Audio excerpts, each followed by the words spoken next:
இந்த இஸ்ரவேல் மக்கள் பாபிலோன்ல இருந்து கிளம்பினது ரொம்ப ஒரு நல்ல விஷயம், அற்புதமான ஒரு விஷயம். விட்ட விஷயங்கள் ரொம்ப நல்லதுதான், அதுதான் ஆரம்பம்.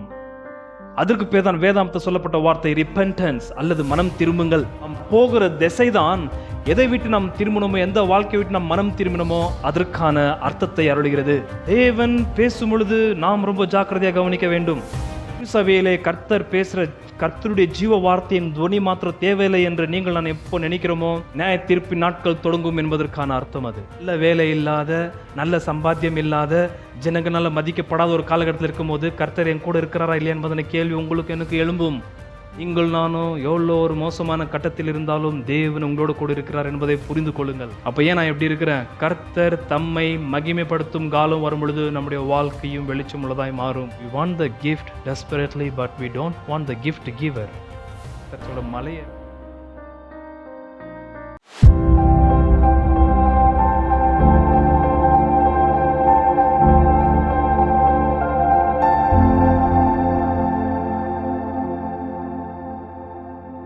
ஆகாய் தீர்க்கதரிசன புத்தகத்திற்குள் வேதத்தை திருப்பிக் கொள்ளுங்கள். Chapter 2 verse 10. தரியுவின் 2ஆம் வருஷம் 9ஆம் மாதம் 24ஆம் தேதியிலே ஆகாய் என்னும் தீர்க்கதரிசியின் மூலமாய் கர்த்தருடைய வார்த்தை உண்டாயிற்று.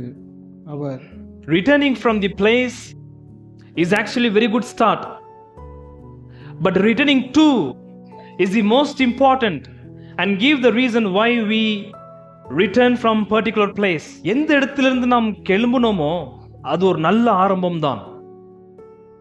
ஆனால் எங்க போகிறோம் என்பது ரொம்ப முக்கியமான ஒரு விஷயமா இருக்கிறது. இந்த இஸ்ரவேல் மக்கள் பாபிலோன்ல இருந்து கிளம்பினது ரொம்ப ஒரு நல்ல விஷயம், அற்புதமான ஒரு விஷயம். They return from Babylon, but returning to is the most important one, which gives the reason why they return from Babylon. பாபிலோன்ல இருந்து இவர்கள் விட்டு போக வேண்டிய இடம் ரொம்ப அத்தியாவசியமான ஒரு விஷயம். போக வேண்டிய இடத்திற்கு இவர்கள் போகாமல் இருந்ததே, ஆனால் இவர்கள் விட்ட இடம் அர்த்தம் இல்லாததா இருக்கிறது. நீங்களும் நானும் நம்முடைய பழைய வாழ்க்கையை விட்டு வந்தது ரொம்ப அருமையான ஒரு துவக்கம், வெரி குட் பிகினிங். ஆனால் எதை விட்டு எந்த இடத்துக்கு போகிறோமோ அதுதான் நம் விட்ட பழைய வாழ்க்கைக்கான அடிப்படையான அர்த்தமே. விட்ட விஷயங்கள் ரொம்ப நல்லதுதான், அதுதான் ஆரம்பம். அதற்கு பேர் தான் வேதாந்தத்தை சொல்லப்பட்ட வார்த்தை ரிப்பென்டன்ஸ் அல்லது மனம் திரும்புங்கள். மனம் திரும்பின பிறகு எந்த திசையில நாம் போகிறோம் என்பது ரொம்ப அத்தியாவசியமாய் புரிந்து கொள்ள வேண்டியதா இருக்கிறது. நாம் போகிற திசைதான் எதை விட்டு நாம் திரும்பணுமோ, எந்த வாழ்க்கையை விட்டு நாம் மனம் திரும்பினோமோ அதற்கான அர்த்தத்தை அருளுகிறது. இந்த சிறையில் சிக்கிக் கொண்டிருந்த இந்த இஸ்ரவேல் மக்கள் பாபிலோன் என்பதான சாம்ராஜ்யத்திலிருந்து அவர்கள் குறிப்பிட்ட இடத்திற்கு திரும்பினார்கள். திரும்பி தங்களுடைய பயணத்தை தொடங்கினார்கள். ஆனால் போக வேண்டிய இடத்திற்கு அவர்கள் போகவில்லை. They did not reach the destination. அவர்கள் போக வேண்டிய இடத்திற்கு அவர்கள் போகவில்லை. ஆகையால் அவர்கள் எந்த இடத்தை விட்டு வந்தார்கள் என்பதான அந்த இடத்திற்கு எதை விட்டு அவர்கள் திரும்பி வந்தார்களோ அதற்கான அர்த்தமும் அவர்களுக்கு தெரியவில்லை. நீங்களும் நானும் போக வேண்டிய திசையில போகாவிட்டால் நாம் மனம் திரும்பினதற்கு அர்த்தம் இல்லை. எதற்காக மனம் திரும்பினோம், எதற்காக நாம் பழைய வாழ்க்கையிலிருந்து வேற திசையில் நம்மளோட வாழ்க்கையை திசை திருப்பணும் என்பதற்கு காரணமே இருக்காது. After repentance, we must know the destination. எதை விட்டு நாம் மனம் திரும்பினோமோ, மனம் திரும்பின பிறகு எந்த லக்கை நோக்கி நாம் போய் கொண்டிருக்கும் என்பது நமக்கு தெளிவாய் தெரிய வேண்டும். இல்லாவிட்டால் மனம் திரும்பினதற்கு அர்த்தமே இல்லை. இந்த ஆகாய் என்பதான தீர்க்கதரிசன புஸ்தகத்திலே கர்த்தர் 4 தடவை பேசுறார். 3 தடவை குறிப்பிட்ட நாட்கள் குறிப்பிட்ட மாதத்துல பேசுறாரு. 4வது தடவை கடைசியில பேசின அதே நாள்ல குறிப்பிட்ட ஆட்கள்கிட்ட பேசுகிறார். அதை நாம் அடுத்த வாரம் பார்த்து முடிக்க போகிறோம். 3 தடவை பேசுகிறார். தேவன் பேசும் பொழுது நாம் ரொம்ப ஜாக்கிரதையாக கவனிக்க வேண்டும். ஏனென்றால் குறிப்பிட்ட காலகட்டத்தில் கர்த்தர் பேசாமாயிடுவார். எப்ப கர்த்தர் பேசாமாயிடுறாரோ அணிலிருந்து மனுகுலத்துடைய முடிவு அந்தியம் உண்டாவதற்கு வாய்ப்பு உண்டு.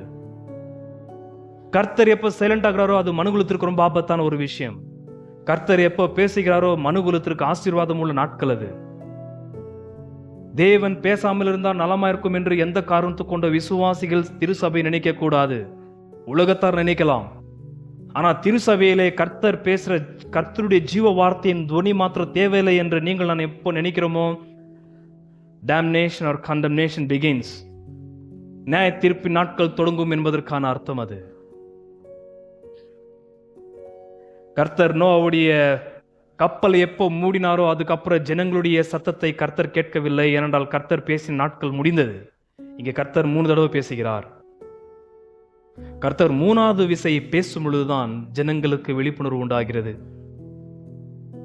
முதலாவது கர்த்தர் பேசுவதற்கான காரணம் என்ன?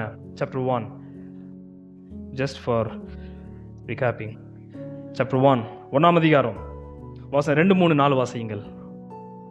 இந்த ஜனங்கள் கர்த்தருடைய ஆலயத்தை கட்டுகிறதற்கு ஏற்ற காலம் இன்னும் வரவில்லை என்கிறார்கள் என்று சேனைகளின் கர்த்தர் சொல்லுகிறார். ஆனாலும் ஆகாய் என்னும் தீர்க்கதரிசியின் மூலமாய் கர்த்தருடைய வார்த்தை உண்டாகி அவர் சொல்லுகிறார், இந்த வீடு பாழாய் கிடக்கும்போது நீங்கள் மச்சு பாவப்பட்ட உங்கள் வீடுகளில் குடியிருக்கும்படி ஆன காலம் இதுவோ? இப்போதும் சேனைகளின் கர்த்தர் சொல்லுகிறார், உங்கள் வழிகளை சிந்தித்து பாருங்கள்.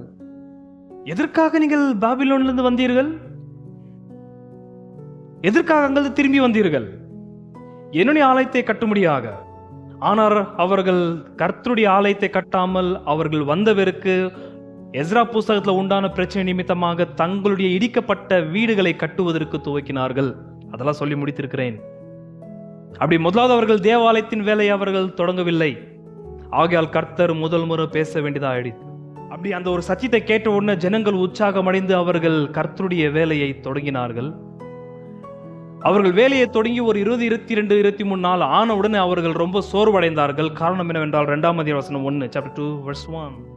7ஆம் மாதம் 21ஆம் தேதியிலே ஆகாய் என்னும் தீர்க்கதரிசியின் மூலமாய் கர்த்தருடைய வார்த்தை உண்டாயிற்று. அந்த 7ஆம் மாதத்தில் 3 பண்டிகைகள் வர்றதை குறித்து நான் போன வாரத்தில் சொல்லி முடித்தேன். அந்த 3 பண்டிகைகளுடைய நாட்களிலே கர்த்தருடைய ஆலயம் ரொம்ப மட்டமான ஒரு நிலையில் இருக்கிறத கண்டு அவங்க ரொம்ப டிஸப்பாயிண்ட் ஆயிட்டாங்க, ரொம்ப டிஸ்கரேஜ் ஆயிட்டாங்க கட்டுகிற ஜனங்கள். ஆகையால் கர்த்தர் 2வது முறை அவர்களை என்கரேஜ் பண்ணுகிறார், உற்சாகப்படுத்துகிறார். நீங்க கட்டுற இந்த தேவாலயம் முந்தின இருந்த தேவாலயத்தை பார்க்கலும் அதிக மகிமையுள்ளதா இருக்கும் என்று கர்த்தர் அற்புதமாய் அவர்களை உற்சாகமூட்டுகிறார். கர்த்தர் இப்ப 3வது விசை பேசுகிறார். அதைத்தான் நான் இன்றைக்கு உங்கள் மத்தியில பேச விரும்புகிறேன். கொஞ்சம் கவனிக்க வேண்டும். கர்த்தருடைய இந்த 2 ஸ்பீச்சை பத்தி நான் கடந்த 5-6 வாரமாக பேசி முடித்தேன்.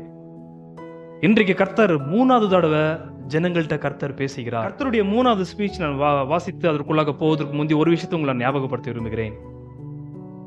கர்த்தர் எகிப்திலிருந்து தம்முடைய அடிமைத்தனத்திலிருந்து கொண்டு வந்த ஜனங்களுக்கு அவர் மேகஸ்தம்பத்திலும் அக்கினி ஸ்தம்பத்திலும் வழிநடத்தி கொண்டு அவர்கள் போக வேண்டிய கானான் தேசத்துக்கு கொண்டு போனார். அவருக்கு முன்பதாக கர்த்தருடைய பெட்டி இருந்தது. அடிக்கடி கர்த்தருடைய தூதனும் வந்து அந்த இடத்துல உதவி செய்தார் அவர்கள் யுத்தங்களை சந்திக்கும் பொழுது. ஆனால் பாபிலோனிலிருந்து இந்த சிறையிருப்பிலிருந்து வெளியே வந்த யூதர்களுக்கு கர்த்தர் மேகஸ்தம்பத்தையும் அக்கினி ஸ்தம்பத்தையும் காண்பிக்கவில்லை. கர்த்தருடைய பெட்டியும் அப்பொழுது இல்லை. அவர்களுக்கு முன்பதாக போவதற்கு எந்த தேவ தூதர்களும் அவர்களுக்கு உதவி செய்யவில்லை. ஆகையால் கர்த்தர் தங்களோடு கூட இருக்கிறாரா இல்லையா என்பதான கேள்வி அவர்களுக்கு எழுப்பினது. கர்த்தர் தங்களோடு கூட இருக்கிறார் என்பதற்கு கர்த்தர் 2 அடையாளத்தை கொடுக்கிறார். 1வது Chapter 2, verse 5. நீங்கள் எகிப்திலிருந்து புறப்படுகிற போது நான் உங்களோட உடன்படிக்கை பண்ணின வார்த்தையின்படியே என் ஆவியானவரும் உங்கள் நடுவில் நிலை கொண்டிருப்பார், பயப்படாதேயுங்கள். யார் இருக்கிறது உங்க நடுவில்? பரிசுத்தமுள்ள ஆவியானவர். மேகஸ்தம்பம் இல்லை, அக்கினி ஸ்தம்பம் இல்லை, கர்த்தருடைய பெட்டி இல்லை, கர்த்தருடைய தூதனும் இல்லை. ஆனா கர்த்தர் சொல்ற வார்த்தை, என்னுடைய ஆவியானவர் உங்கள் நடுவில் இருக்கிறார். இன்றைக்கு நமக்கு கர்த்தர் தூதனுடைய காட்சி இல்லை. எந்த மேகஸ்தம்பமோ அக்கினி ஸ்தம்பமோ முழக்கம் போல சத்தம் எது ஒன்று நம்மளுக்கு உண்டாகவில்லை. ஆகிலும் கர்த்தர் சொல்ற வார்த்தை, என்னுடைய ஆவியானவர் உங்கள் மத்தியில் இருக்கிறார். ஆகையால் வசனம் 4 சொல்ற வார்த்தை 2:4. ஆனாலும் சிறுபாபலே, நீ திடன் கொள் என்று கர்த்தர் சொல்லுகிறார். யோத்சாதாக்கின் குமாரனாகிய யோசுவா என்னும் பிரதான ஆசாரியனே, நீ திடன் கொள். தேசத்தின் எல்லா ஜனங்களே, நீங்கள் திடன் கொள்ளுங்கள், வேலையை நடத்துங்கள் என்று கர்த்தர் சொல்லுகிறார். நான் உங்களுடனே இருக்கிறேன் என்று சேனைகளின் கர்த்தர் சொல்லுகிறார். நான் யாரோட இருக்கிறேன்? உங்களோட கூட இருக்கிறேன். இயேசுநாதர் உங்களுக்கும் எனக்கும் கொடுத்த கடைசி வாக்குத்தத்தம் என்ன? ஒரு பருவத்திற்கு போவதற்கு முந்தி, உலகத்தின் முடிவு பரைந்தும் நான் உங்களுடன் கூட இருக்கிறேன். என்ன அடையாளம் ஆண்டவரே? Do you want sign? என்ன அடையாளம் வேணுமா உங்களுக்கு கர்த்தர் உங்களோட கூட இருக்கிறாருன்றதுக்கு? ஒருத்தர் என்னை கேட்டார், நான் ஒரு மலைக்கு போனேன் பாஸ்டர், அந்த மலை மேலே உக்காந்திருந்தேன், நூற்றுக்கணக்கான புறாக்கள் அற்புத வண்ணமாய் ஒரு இடத்துல அப்படியே அமர்ந்திருந்தது. நான் கர்த்தர்கிட்ட கேட்டேன், ஆண்டவரே நீர் என்னோட கூட இருக்கிறது, ஆனால் அந்த 100 புறாவும் ஏன் மேலே அமரட்டும்னு அவர் கேட்டாராம். அவர் சொல்லி முடிஞ்சோன்னு புறா வேற தேசத்தில் அச்சுன்னு போயிடுச்சான். இப்படியாப்பட்ட அடையாளங்களை நீங்கள் நான் கேட்கலாமா கர்த்தர் கூட இருக்கிறாரா இல்லையா என்பதற்கு? கர்த்தர் உங்களோட கூட என்னோட கூட இருப்பதற்கு அவர் பரத்திலிருந்து நம்மளுக்கு காட்சி கொடுக்க வேண்டியது இல்லை, தரிசனம் கொடுக்க வேண்டியது கட்டாயம் இல்லை, தேவதூதர்கள் காட்சி கொடுக்க வேண்டியது இல்லை. எந்த விதமான அடையாளங்களை அவர் இருக்கிறார் என்பதற்கு நாம் எதிர்பார்க்க வேண்டிய தேவையில்லை. அற்புதம் செய்கிறாரா? சந்தேகம் இல்லை, செய்கிறவர் தான் அவர். நமக்கு நம்முடைய உடல் வாழ்வதற்காக செய்கிறவர் அவர். ஆனால் அவர் இருக்கிறார் என்பதற்கான ஒரு அடையாளத்தை விசுவாசி எதிர்பார்க்க வேண்டியதில்லை. ஏன்? கர்த்தர் இருக்கிறார் என்பதற்கான அடையாளமே மெய்யான ஒரு விசுவாசி இடைவிடாமல் கர்த்தரை நோக்கி ஜெபம் பண்ணி கொண்டிருக்கிறான். கர்த்தரை நோக்கி அவன் பேசிக்கொண்டே இருக்கிறான். அப்படி விசுவாசி கர்த்தர் கூட இருக்கிறார் என்பதற்கான அடையாளங்கள் அநேகம் உங்களுக்கு தர முடியும். ஆனால் இப்போ அந்த திசையிலே போகவில்லை. இந்த கூட்டத்திற்கு கர்த்தர் கொடுத்த எக்ஸ்பீரியன்ஷியல் அடையாளத்தை நான் உங்களுக்கு சொல்ல விரும்புகிறேன். அனுபவ ரீதியிலே கர்த்தர் இவர்களுக்கு ஒரு நல்ல அடையாளத்தை கொடுத்தார், நான் உங்களோட கூட இருக்கிறேன் என்பதற்கு. சாப்டர் 1 1ஆம் அதிகாரம் verse 14.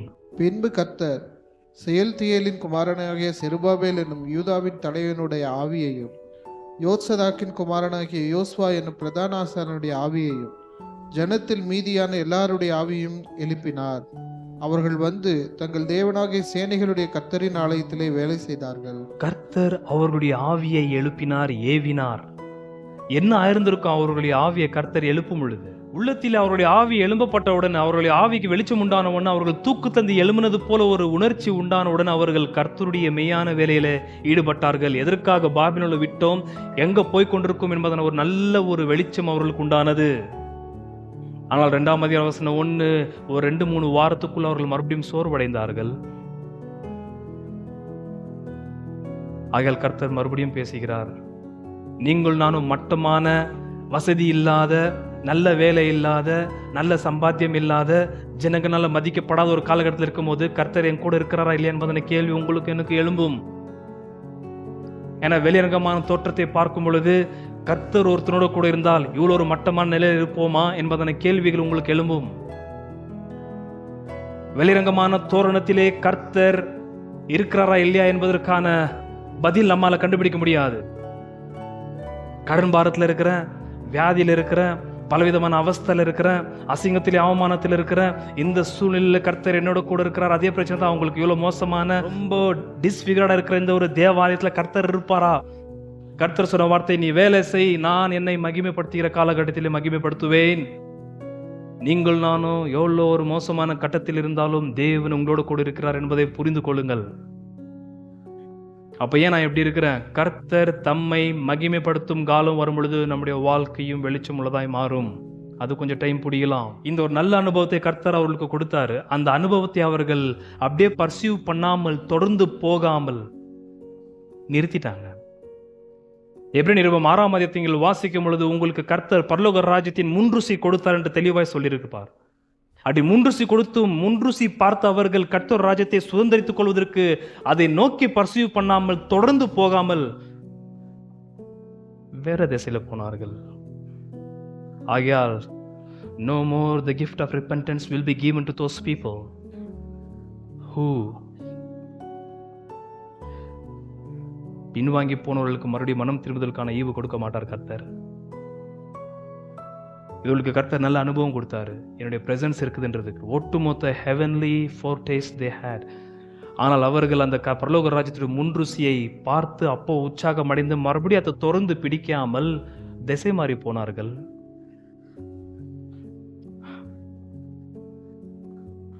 ஆகையால் கர்த்தர் 3வது விசை பேசுகிறார். Third time, chapter 2 verse 10. தரீவின் 2ஆம் வருஷம் 9ஆம் மாதம் 24ஆம் தேதியிலே ஆகாய் என்னும் தீர்க்கதரிசியின் மூலமாய் கர்த்தருடைய வார்த்தை உண்டாயிற்று. ஒருவன் தன் வஸ்திரத்தின் தொங்கலிலே பரிசுத்த மாம்சத்தை கொண்டு போகையில் தன் வஸ்திரத்தின் தொங்கல் அப்பத்தை ஆகிலும், சாதத்தை ஆகிலும், திராட்சரசத்தை ஆகிலும், எண்ணெயை ஆகிலும், மற்ற எந்த பதார்த்தத்தை ஆகிலும் தொட்டால் அது பரிசுத்தமாகுமோ என்று நீ ஆசாரியரிடத்தில் வேத நியாயத்தை பற்றி கேள் என்று சேனைகளின் கர்த்தர் சொல்கிறார் என்றார். ஒரு பெரிய கொஸ்டின் கேட்க சொல்றாரு. இந்த இடத்துல வந்து 3வது ஸ்பீச்சில் ஆசாரியர்களிடத்தில், கடைசியா 4வது ஸ்பீச் வாசனம் இருந்து ஆரம்பிக்கிறது. அதுல ஒரே ஒரு அதிபதியாகிய ஜெருபாபேல் என்பதான அப்ப இருந்த ராஜவம்சத்தில் வந்த யூதருடைய அதிபதிட்டு கடைசியா கர்த்தர் பேசுகிறார். அது 4வது ஸ்பீச். அது அங்க சொல்ல போற 9வது மாதம் நம்மளுடைய கேலண்டர் எடுத்துக்கொண்டால் டிசம்பர், குளிர்ச்சி பனி நிறைந்த காலம். அந்த நேரத்தில் அற்புதமான நல்ல லக்ஸுரியஸான பழங்கள், ஃப்ரூட்ஃபுல் சீசன். அது யாருக்கு? இஸ்ரவேலருக்கு. அந்த கான்டெக்ஸ்ட் நீங்க புரிஞ்சுக்கணும். நல்ல குளிர்ச்சியான நேரம், அது நல்ல பழங்கள்னால நிரம்பி நல்ல வியாபாரம் செய்ய வேண்டிய ஒரு காலகட்டம். அது அந்த காலகட்டத்தில் ஒரு கேள்வியை கர்த்தர் ஆசாரியரிடத்துல கேள் என்று சொல்லுகிறார். அந்த கேள் என்ற வார்த்தைக்கு அர்த்தம் என்குவயர், விசாரி. நான் கேட்கிற கேள்விக்கு அவர்களுடைய பதில் என்ன என்பதை இந்த ஆகாய் தீர்க்கதரிசி நிமித்தமாய் ஒரு விசாரணை செய்கிறார். நல்லா புரிந்து கொள்ள வேண்டும். ஆசாரியர்கள் அந்த கேள்வியை கேட்டு அந்த கேள்விக்கான பதில் அவர்கள் கொடுத்த பிறகு கர்த்தர் ஆசாரியர்கள் அல்ல ஜனங்களை குற்றம் சாட்டுகிறார். அதான் கீழே போகும்போது சொல்ல விரும்புகிறேன். எதற்காக ஆசாரியனிடத்தில் கர்த்தர் அந்த கேள்வியை கேட்டார்? ceremonial consecration, moral consecration must be delivered from the priests. ஆசாரியர்கள் நிமித்தமாக தான் சடங்குக்கு அடுத்த பரிசுத்தமும் சன்மார்க்கத்திற்கு அடுத்த பரிசுத்த வாழ்க்கையும் புறப்பட வேண்டும். இந்த இடத்துல சடங்குக்கு அடுத்த 2 கேள்விகளை கர்த்தர் கேட்கிறார். அந்த சடங்குக்கு அடுத்த நல்ல கேள்விகளை அவர்கள் பதில் கொடுத்த பிறகு அவருடைய சன்மார்க்க வாழ்க்கை எப்படி கெட்டு போயிருக்கிறது என்பது வந்து கர்த்தர் ரொம்ப தெளிவாய் பேசும். இதுக்கப்புறம் அவருடைய நிலைமை இன்னும் மோசமா தான் போகிறது. Bad become worse, worse become worse. Ezra புஸ்தகம் 10ஆம் அதிகாரத்தை எப்படி முடியும் தெரியுமா? 9ஆம் அதிகாரத்தில் எஸ்ராவுடைய அழுகை பயங்கரமான அழுகை. இவருடைய சன்மார்க்க வாழ்க்கை எப்படி கெட்டு போயிருக்கிறது என்பது. இவர்கள் 70-80 வருஷமாக எருசலேம் என்பதான குறிப்பிட்ட நகரத்தை விட்டு போன பிறகு அந்த இடத்துல இருந்தவங்க வந்து புறஜாதி ஆட்கள். அவர்கள் அங்க வந்த உடனே புறஜாதிகளுடைய உடையும் அவருடைய ஆடையும் அவருடைய உணவும் அவருடைய உடலையும் பார்த்து யூதர்கள், முக்கியமாக ஆசாரியர்கள் அங்க இருக்கிற அநேக பெண்களை திருமணம் பண்ணி கொண்டார்கள். Because Canaanite women were so amorous and sexual. Ezra அந்த செய்தியை கேட்ட உடனே தன்னுடைய தாடியும் முடியும் பிச்சின்னு இழுக்கிறாரு. யூதர்கள் பணிந்த பரவல் ஆசாரியர்கள் அந்த வேலையில் ஈடுபட்டார்கள். அப்ப பாபிலோன்ல நீ திருமணம் பண்ணிய யூதா ஸ்திரீகள் அவங்கள என்ன ஆனாங்க? அந்த திசையை நோக்கி தான் போய் கொண்டிருக்கிறார்கள். ஆகையால் கர்த்தர் ஆசாரியர்கிட்ட கேள்வி கேட்கிறாரு. This is ritual consecration. Then Lord talk about moral consecration. சடங்குக்கு அடுத்த பரிசுத்தத்தை பத்தி பேசின பிறகு கர்த்தர் அடுத்து பேசுவது சன்மார்க்கத்திற்கு அடுத்த பரிசுத்தம். நீங்களும் நானும் கர்த்தர் ரா போஜனத்துல கைப்பட்டு சாப்பிடுறது என்ன? அது பரிசுத்தம் உள்ள போஜனம். அது எதை குறிக்கிறது? This ritual consecration points out to moral consecration. சன்மார்க்கத்திற்கு அடுத்த பரிசுத்த வாழ்க்கை எடுத்து காண்பிக்கிறது தான் சபையில் இருக்கிற இந்த சடங்குக்கு அடுத்த பிராக்டிஸ் அல்லது கான்சென்ட்ரேஷன். கர்த்தர் ரொம்ப நொந்து போய் கேட்கிறாரு. நியாயப்பிரமாண திரைத்தன ஆசாரின எல்லா ஆசாரியர்கள் சொல்ற வார்த்தை எங்களுக்கு தெரியும். மோசனால் கொடுக்கப்பட்ட 5 புத்தகம் ஞாபகம் இருக்குதா? எஸ். ஓகே. உங்களுக்கு நான் குறிப்பிட்ட பலிகளை உணவுக்காக கொடுத்திருக்கிறேன். பலி செலுத்தி ரத்த சிந்தப்பட்டவருக்கு அந்த குறிப்பிட்ட மாம்ச தொகை நீங்கள் உண்ணும்படியாக அதே இடத்துல நான் உங்களுக்கு அப்பாயிண்ட் பண்ணியிருக்கிறேன். அப்படி அந்த மாம்சத்தை எடுத்து நீங்கள் அதே இடத்துல சுட்டு சாப்பிடும் பொழுது, சாப்பிடுவதற்கு முந்தி அந்த மாம்சத்தை நீங்கள் உங்களுடைய பொதுவான ஆகாரம் சாப்பிடுறதோடு கூட அதை சேர்க்கவே கூடாது. அதனால தான் அந்த பரிசுத்த ஸ்தலத்தை விட்டு போகக்கூடாது அவர்கள். அது கூடாரம் இருந்த ஸ்தலமானாலும் சரி, வனாந்திரத்தில் அல்லது தேவாலயம் இருந்தாலும் சரி, அதே இடத்துல பிரதான ஆசாரியர்கள், கூட இருக்கிற ஆசாரியர்கள் எல்லா ஆண்களும் அங்கதான் அதை சாப்பிட்டு தீர்க்க வேண்டும். அதை வெளியே கொண்டு போனாலும் வீட்டில் இருக்கிற மற்ற பதார்த்தங்களோடு கூட அதை சேர்த்து வைக்க கூடாது. அது பிரிக்கப்பட்டது, கான்சிக்ரேட்டட், செப்பரேட் ஆக்கப்பட்டது. அது அதுவும் நான் பொதுவான ஆகாரத்தோடு கூட சேர்க்கவோ, பொதுவான ஆகாரத்தை சமைச்சு சாப்பிடுறது போல சாப்பிடவும் கூடாது. அது லேவியராகமம் 6ஆம் அதிகாரத்தை நீங்கள் வாசிக்கும் பொழுது ரொம்ப தெளிவாக அந்த இடத்துல சொல்லப்பட்டிருக்கும். இப்போ அதற்கான கேள்வியை கேட்கிறார், கவனிங்கள். இப்போ வாசிங்க 10, 11, 12, 10 to 12. தரியுவின் 2ஆம் வருஷம் 9ஆம் மாதம் 24ஆம் தேதியிலே ஆகா என்னும் தீர்க்கதரிசியின் மூலமாய் கர்த்தருடைய வார்த்தை உண்டாயிற்று. அவர், ஒருவன் தன் வஸ்திரத்தின் தொங்கலிலே பரிசுத்த மாம்சத்தை கொண்டு போகையில் தன் வஸ்திரத்தின் தொங்கல் அப்பத்தை ஆகிலும் சாதத்தை ஆகிலும் திராட்சரசத்தை ஆகிலும் எண்ணெயை ஆகிலும் மற்றெந்த போஜன பதார்த்தத்தை ஆகிலும் தொட்டால் அது பரிசுத்தமாகுமோ என்று நீ ஆசாரியரிடத்தில் வேத நியாயத்தை பற்றி கேள் என்று சேனைகளின் கர்த்தர் சொல்லுகிறார் என்றார். நல்லா கவனிக்கணும். Holiness does not transmit or communicate unholy. பரிசுத்தமானது அசுத்தத்தை பரிசுத்தப்படுத்தாது. புரிஞ்சுதுங்களா? Saints, if we commit sin, that sin does not become sacred. பரிசுத்தவான் பாவம் செய்யும் பொழுது அந்த பாவம் பரிசுத்தமாகாது. கர்த்தர் ரொம்ப லாஜிக்கலாக, ரேஷனலா இந்த இடத்துல பேசுகிறார், மண்டியில் ஏறுற மாதிரி அவர்களுக்கு. பரிசுத்தமுள்ள மாம்சத்தை பரிசுத்தமுள்ள இடத்திலே அதை பரிசுத்தமாய் நீ சாப்பிட வேண்டும். நீ வீட்டில் கிச்சன்ல வச்சிருக்கிற மற்ற பதார்த்தங்களோடு கூட இந்த மாம்சத்தை சேர்த்து அத்தை சமைச்சு சாப்பிடுறது போல அர்த்தம் இல்லாமல் கலப்பட பண்ணி நீ அதை புசிக்க கூடாது என்று கர்த்தர் ரொம்ப தெளிவாய் சொல்லியிருந்தார். நான் ஒன்று கேட்கிறேன், இந்த ஒரு மாம்சத்தை உன்கிட்ட இருக்கிற பொதுவான பதார்த்தங்களோடு கூட சேர்த்தால் அது அசுத்தமாகுமா பரிசுத்தமாகுமா என்று கேள்வி கேட்கும் பொழுது அவங்க சொன்ன வார்த்தை அசுத்தம். ஸோ பரிசுத்தமானது அசுத்தத்தோடு கூட சேரும் பொழுது அசுத்தமாகுமே தவிர, பரிசுத்தமானது அசுத்தத்தோடு கூட சேரும் பொழுது அசுத்தம் பரிசுத்தமாகாது. புரிஞ்சுதுங்களா உங்களுக்கு? Holy does not transmit unholy. பரிசுத்தம் இன்னொன்றுல கலப்பட ஆகும் பொழுது அது பரிசுத்தமாகாது, அசுத்தம். மாறாக பரிசுத்தான் அசுத்தமாக வாய்ப்பு உண்டு. பாலில் நீங்க தண்ணியை கலக்கிறதுனால தண்ணி பாலாகாது. கர்த்தர் பேசி இருக்கிறார் என்பதை கொஞ்சம் கவனித்து நீங்கள் பார்க்க வேண்டும் ஆழமாக. அப்படி சொன்னவருக்கு 2வது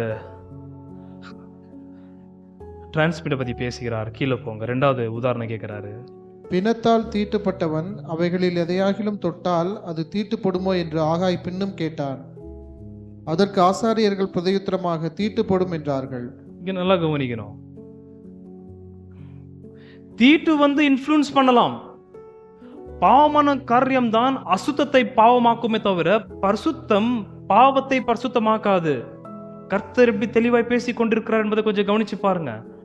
அது ஒரு பயங்கரமான ஒரு விஷயம். அது அவர் பேசிட்டு இருக்கிற வார்த்தை. அசுத்தம் உள்ள பாவம் செய்கிற நான் பரிசுத்தவானா இருக்கிறதுனால நான் செஞ்ச பாவமான காரியம் பரிசுத்தமாக வாய்ப்பில்லை. மாறாக பாவமானது பரிசுத்தவான இருக்கிற என்னை பாவமாக்க அசுத்தமாக்க வாய்ப்புண்டு. சிம்பிளா சொன்னா உங்களுக்கு தெளிவாய் புரியும். நீங்கள் பரிசுத்தவான்களே, நீதிமான்களே, இரட்சகராகிய இயேசு கிறிஸ்துவினால் கழுவப்பட்ட பரத்துக்குரியவர்களே, நீங்கள் மதுபானம் குடிக்கிறதுனால மதுபானம் பரிசுத்தமாகுமா? நீங்கள் அசுத்தமாவீர்களா? நான் ஒரு பரிசுத்தவான், இதை நான் குடிக்கிறதுனால இப்போ இது பரிசுத்தமாக போகுது என்று சொல்வீர்களா? சிகரெட்டையும் பீடியும் ஜோபில் வச்சுக்கின்னு குடிச்சுங்க எல்லாரும் முன்னாடி கேட்டா, நான் ஒரு பரிசுத்தமா, நான் குடிக்கிறேன், அது என்ன தொடாது, நான் தான் அதை தொட்டு அதை பரிசுத்தமாக்குறேன்னு சொல்லிட்டு குடி போதில் பேசலாமா? வேதாமத்தின் தேவன்கிட்ட அதெல்லாம் செல்லுபடி ஆகாது. நான் விபசாரம் செய்தால் அந்த விபசாரம் பரிசுத்தமாகாது, அதை செஞ்ச நான் தான் அசுத்தமாவேன். புரியுதுங்களா? நான் ஒரு நீதிமான், நான் ஒரு பரிசுத்தவான், நான் செய்வது அது பாவமான காரியம் உலகத்திற்கு இருந்தாலும் நான் பரிசுத்தவான் போய் செய்யறதுனால பரிசுத்தமாக வாய்ப்பில்லை. மாறாக அந்த அசுத்தம் என்ன ரொம்ப கம்ப்ளீட் அசுத்தமாக்க வாய்ப்பு உண்டு. Evil defilement definitely transmit defiling to the holy. Contagious வியாதி எல்லாமே பரவுற வியாதி. அது ஆரோக்கியமாக நான் வியாதி என்கிட்ட வர்றதுனால அந்த வியாதி ஆரோக்கியமா மாறாது.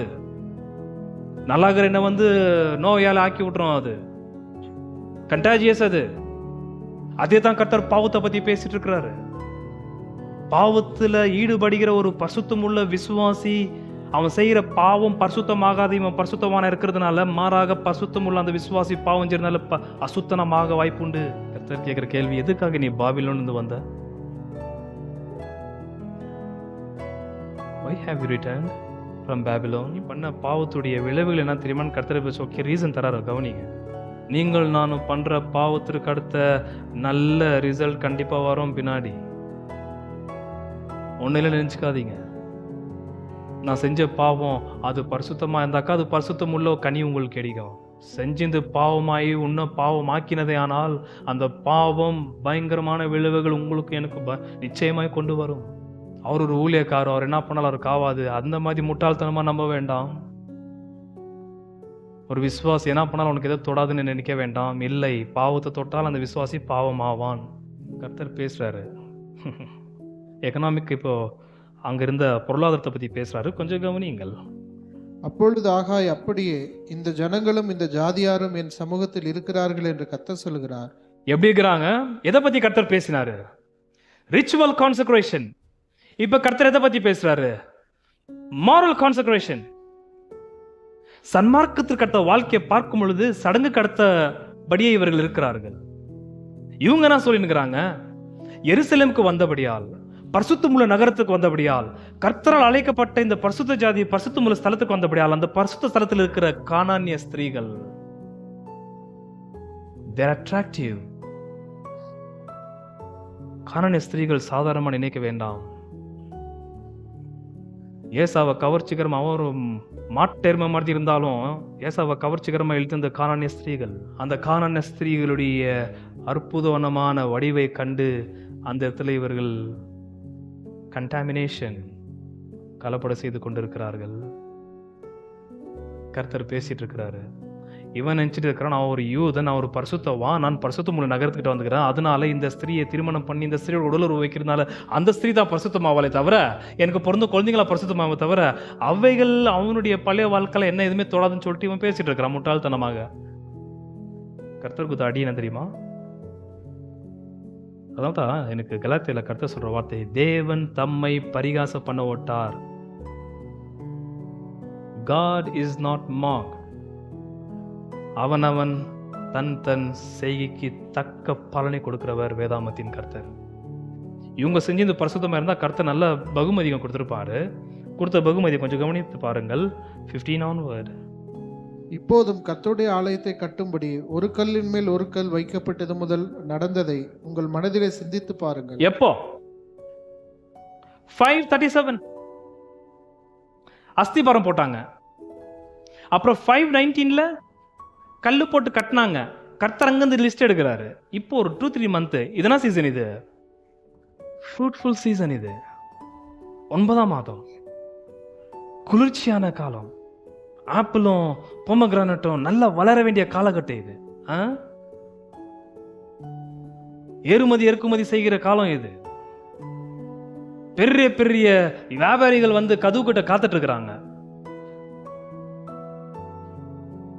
கர்த்தர் சொல்ற வார்த்தை கொஞ்சம் கவனித்து பாருங்கள்.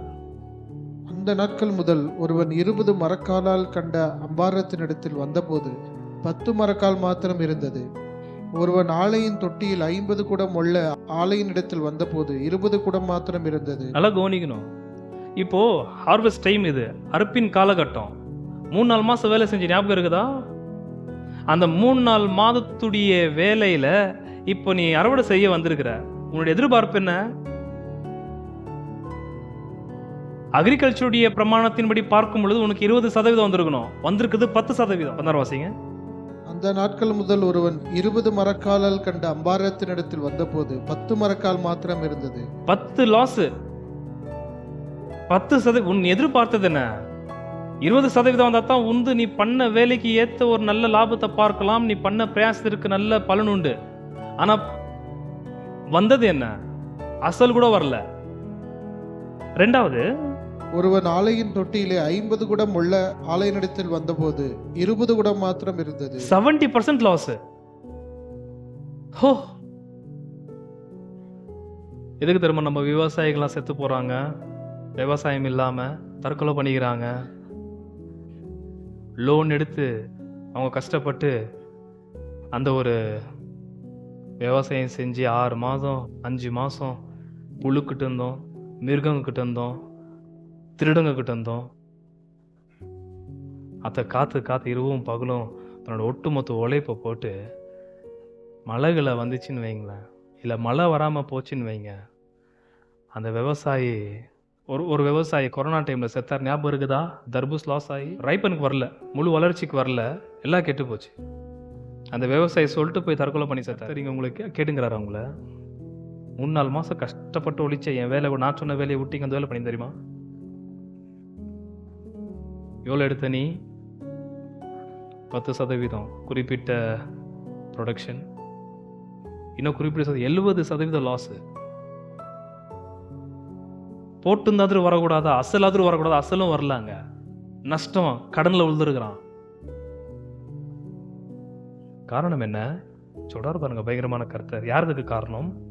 17, கருக்காயினாலும் விசப்பணியினாலும் கல்மலையினாலும் உங்களை உங்கள் கைகளின் வேலையில் எல்லாம் அடித்தேன். யார் பண்ணிந்து? உங்கள் கைகளின் வேலை எல்லாவற்றையும் அடித்தேன். நான் பண்ணுன்றார். அது நீரா? உமக்காக தான் நான் அவளை பண்ண, உமக்காக தான் அவ்வளோ ஒழிச்சேன் நான். இவங்க ஒன்றும் சோம்பேறித்தனமான ஆட்கள் இல்லை, இவர்கள் நாட்களை வீண்படுத்தினவர்கள் அல்ல. இவர்கள் அதிகமாய் ஒழித்த ஆட்கள். இவர்கள் தங்களுடைய பிரயாசத்தை இவர்கள் அதிகமாய் போட்டார்கள். கர்த்தர் சொல்ற வார்த்தை, நான் தான் அடிச்சேன்றார். வாய் எக்ஸாக்ட் ரீசன் இப்ப கர்த்தர் தருகிறார், கவனியுங்கள். ஆனாலும் நீங்கள் என்னிடத்தில் மனதை திருப்பாமல் போனீர்கள் என்று. என்ன ரீசனு? நீங்கள் பாபிலோன்ல இருந்து திரும்பினது எனக்கு போதாது. அது நல்ல தொடக்கம் தான். பாபிலோன்ல இருந்து திரும்பினவர்கள் நீங்கள் எங்க திரும்பி வந்திருக்க வேண்டும்? Where to is the point. Returning from is very good beginning, but returning to the Lord is the final destination and gives very good reason and answer why you return from Babylon. என்னிடத்தில் நீங்க இன்னும் திரும்பாமல் இருக்கிறீர்கள். என்ன meaning? நீ பரஸ்திரியை திருமணம் பண்ணிய, என்ன கூட வச்சுக்கினியா?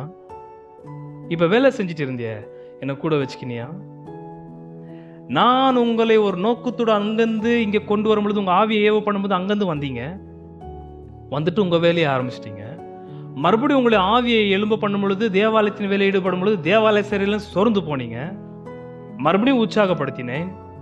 இப்போ பார்த்தாக்கா நீங்க வேற வேற திருமணங்களை பண்ணி கொண்டு நீங்கள் உங்களுடைய விவசாயிகளையும் உங்களுடைய வியாபாரத்திலே நீங்கள் ஈடுபட்டிருக்கிறீர்கள். ஹிட்லர் என்ன தெரியுமா யூதர் மேல கை வச்சான்? அவன் டார்கெட் அதான். சான்சலர் ஆன உடனே ஹிட்லருடைய ஃபர்ஸ்ட் டார்கெட் ஜூஸ், யூதர்கள். ஏன்னா இவங்க நல்ல வியாபாரிங்க, இவங்க சாதாரணமான ஆள் கிடையாது. டைமண்ட் கோல்டு பிசினஸ்ல இவங்க டாப்ல எப்பவும் இருப்பாங்க, முக்கியமா டைமண்ட்ல. இவர்கள் தங்களுடைய வியாபாரத்தில் ஈடுபட்டார்கள். வியாபாரம் பண்ணினது தப்பு கிடையாது. அந்த வியாபாரத்துல கர்த்தர் இல்லை. உன் திருமணத்துல கர்த்தர் இருக்க வேண்டும், உன்னுடைய உடல் உறவுல கர்த்தர் இருக்க வேண்டும், உன்னுடைய வியாபாரத்துல கர்த்தர் இருக்க வேண்டும், உன்னுடைய உழைப்புல கர்த்தர் இருக்க வேண்டும். அவர் கேட்கிற, நான் எங்கன்றாரு? என்னை விட்டு ஏன் நீ செய்யற? என்னை விட்டு செய்யும் போது உனக்கு தெரியும் தான் அதுல எனக்கு இஷ்டம் இல்லை, அதுல நான் ஈடுபடுறதுலன்ட்டு. நீ என்னை விட்டு செய்யற ரீசனை உனக்கே நல்லா தெரியும், இவரை வச்சு நான் இந்த வேலை செய்ய முடியாது, இதுக்கும் அவருக்கு சம்பந்தம் இல்லை என்று. அதனால என்னை விட்டு நீ இவ்வளவு வேலை பண்ற. ஒளிச்ச வேர்வை சிந்தனை, கடைசியில கடன்ல தான் போய் மீதி இருக்கு. ரிட்டர்ன் டு மீ, ஏன்ட்டு திரும்புன்றாரு. பெத்தவங்க பாருங்க, பசங்களை அவ்வளோ கஷ்டப்பட்டு வேர்வை சிந்தி ராவம் பாகுல நேரம் பார்க்காத ஒளிச்சு வளர்க்குறாங்க. கடைசியில் அந்த குழந்தையுடைய எதிர்பார்ப்பு, குழந்தை குறித்துள்ள பெற்றோருடைய எதிர்பார்ப்பு ஒரு நல்ல ரிசல்ட் இருக்கும். பார்க்கும் பொழுது குழந்தை மிருகமாய் மாறுது. become rebellious, antagonist, disobedient. பெத்துங்களை எதிர்ப்பு தெரிவிக்கிறதும், பெத்துங்களுக்கு எதிர்த்து பேசுறதும், பெத்துங்களை அடிக்கிறதுக்கு துணிறதும். பிள்ளைகள் அந்த அளவுக்கு முயற்சி செய்து போகிறார்கள். வாய் பிள்ளைகளை நீ கொஞ்சி வளர்த்தும் பொழுது நான் எங்க இருந்தேன்னு கர்த்தர் கேட்கிறார் கேள்வி. Where was I when you grew up your children? அதே போலதான் திருமணம் பண்ணும் பொழுது ஹஸ்பண்ட் குறித்து வைஃப்க்கு இருக்கிற எதிர்பார்ப்பு, வைஃப் குறித்து ஹஸ்பண்ட் இருக்கிற எதிர்பார்ப்பு. கர்த்தர் கேட்கிற கேள்வி, நீ உன் மனைவியை நேசிக்கும் பொழுது, நீ உன் புருஷன் நேசிக்கும் பொழுது நான் எங்க இருந்தேன்றாரு. அவர் விட்டு நேசிக்கலாமா?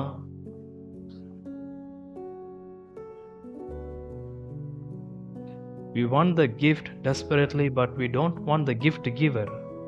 சொல்ற மலையை பே பண்றது நானு, சூரியன் உதிக்க பண்றது நானு, நீ விவசாயம் பண்ணாக்க அதுக்கு நல்ல ரிசல்ட் கொடுக்கறது நானு, ஒட்டுமொத்த வேர்ல்ட் ரன் பண்றது நானு. இங்க ஆகியால் தான் பிள்ளைகள் விரோதிகளா மாறுறது பெற்றோர்களுக்கு. ஆகியால் தான் ஹஸ்பண்ட் சில நேரத்தில் ஒய்ஃப்க்கு விரோதியா மாறுறாரு, ஒய்ஃப் ஹஸ்பண்ட்க்கு விரோதியா மாறுறாங்க. பிகாஸ் கர்த்தர் கேட்கிற கேள்வி, நான் எங்க மனைவி நீ நேசிக்கும் பொழுது, உன் புருஷனிடம் நீ சந்தோஷமா இருக்கும் பொழுது ஒரு வார்த்தை இன் பிட்வீன் எனக்கு ஒரு நன்றி சொல்லியிருப்பியா? அதை கிரெடிட் எனக்கு கொடுத்துருப்பியா? போங்க 19 போதும். இதற்கு முந்தின காலத்தில் நடந்ததை உங்கள் மனதிலே சிந்தித்து பாருங்கள். 9ஆம் மாதம் 24ஆம் தேதியாகிய இந்நாள் முதல் கர்த்தருடைய ஆலயத்தின் அஸ்திபாரம் போடப்பட்ட அந்நாள் வரைக்கும் சென்ற காலத்தில் நடந்ததை உங்கள் மனதிலே சிந்தித்து பாருங்கள். களஞ்சியத்தில் இன்னும் விதை தானியம் உண்டோ? திராட்சை செடியும் அத்தி மரமும் மாதுளம் செடியும் ஒலிவ மரமும் கனி கொடுக்கவில்லையே. நான் இன்று முதல் உங்களை ஆசீர்வதிப்பேன் என்று சொல்கிறார் என்றார். இன்று முதல் நான் உங்களை ஆசீர்வதிப்பேன். எப்போ? நீங்கள் என்னிடத்தில் திரும்பினால். Returning from Babylon is not enough. Returning to me is the point. Why did you return from Babylon? பாபிலோன்ல இருந்து நீ திரும்பி வந்தது நல்ல விஷயம் தான், ஆனா அது போதாது. பாபிலோன்ல இருந்து திரும்பின பிறகு ஏன்ட்ட வந்தியான்னு தான் கேள்வி கர்த்தருடையது. பாவத்தை விட்டு மனம் திரும்பின, பிசாசை விட்டு மனம் திரும்பின, எல்லா கீழ்ப்படையாம விட்டு மனம் திரும்பினது. Very good. மனம் திரும்பின பிறகு உன்னுடைய திசை எங்கவா இருந்தது? ஏன்ட்ட அல்லவா நீ வர வேண்டும். வந்தால் இன்று முதல் நான் உன்னை ஆசீர்வதிப்பேன். ஹல்லேலூயா. அவர் எவ்வளவு விரும்புறாரு பாத்தீங்களா நம்மள. அவர் வெறுப்புல அது பேசல, கடுப்புல அவர் பேசலங்க. அவர் நம்ம மீது வைத்திருக்கிற அன்புனால அவர் அப்படி பேசிட்டு இருக்கிறாரு. அதை எப்ப பேசுறாரு? ஒரு நாள் 2 நாள் தாண்டதுக்கு அப்புறம் பேசல, 15 20 30 வருஷம் ஆனதுக்கு அப்புறம் கர்த்தர் பேசுறாரு. அவ்வளவு வருஷம் யாருன்னா பொறுமையா இருப்பாங்களா? அவரை கண்டுக்காம, அவர் அன்பு கூறாம, அவரை பத்தி தியானிக்காம, அவர் சொல்றத காதுல போட்டுக்காம நம்மள பாட்டு நம்ம போகும்போது அவர் எவ்வளவு பொறுமையா இருந்திருப்பாரு வருஷ கணக்காக. அது நீங்க உங்க வீட்டுல இருக்கிற துணியாளருக்கு பண்ணி பாருங்க. ஒரு வாரம் 2 வாரம் கண்டுக்காம இருந்து பாருங்க. அதுக்கப்புறம் அவங்க கண்டுக்காம அவ்வளவுதான் ஊர் விட்டு போயிடுவாங்க. நீ என்னத்த பண்றது, இப்ப நான் பண்ற பாரு அப்படின்னு. ஆனா நம்முடைய கர்த்தர் அப்படி செய்யவில்லை. வருஷ கணக்கா நாம் அவரை மதிக்காமல் போனாலும் மறுபடியும் தேடி வருகிறார். ஏன்னா அவருடைய அன்பு மாறாத அன்பு, அவருடைய அன்பு நித்தியமுள்ள அன்பு. எப்படி கரெக்ட் பண்றாரு கவனிங்க. அது As the deer panteth for the water, so my soul longeth after thee. You alone are my heart's desire, and I long to worship thee. You alone are my strength, my shield. To you alone may my spirit yield. You alone are my heart's desire, and I long to worship thee. You alone. You alone are my strength, my shield. To you alone may my spirit yield. You alone are my heart's desire, and I long to worship thee. You're my